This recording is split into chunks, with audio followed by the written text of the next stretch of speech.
Probability of the union of two events የሚለውን እናያለን።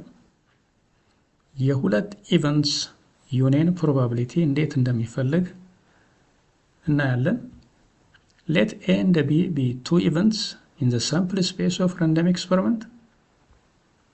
For any two events A and B in the sample space of random experiment, probability of A union B ማለት probability of A plus probability of B minus probability of A intersection B በዚህ መልክ ይገኛል። ለማንኛውም ሁለት ኢቨንት ከሳምፕል ስፔስ ኦሜጋ አንፃር ዲፋይን ለተደረጉ ለማንኛውም ሁለት ኢቨንት probability of A union B በዚህ መልክ ይፈልጋል።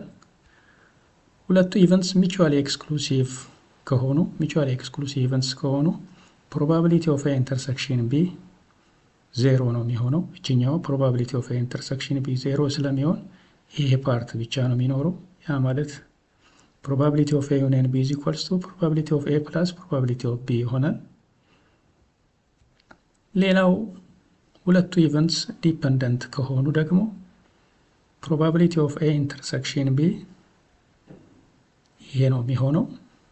ኮንዲሽናል ፕሮባቢሊቲን ስናይ በዛ ሰዓት probability of A intersection B ማለት ይሄ ማለት እንደሆነ አይተናል። probability of A intersection B is equals to this which is also equals to this። ስለዚህ በዚህ በprobability of A intersection B ቦታ ላይ እነዚህን መተካት ነው። ስለዚህ ይሄ ነገር ወደዚህ ይመጣል ማለት ነው። ይሄ ካለን ይሄን እንጠቀማለን። በprobability of A intersection B ቦታ ይሄን እናስገባለን።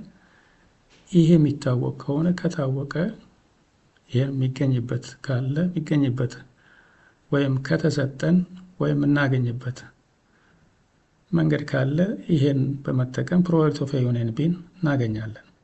A እና B ዲፔንደንት ኢቨንትስ ከሆኑ ማለት ነው።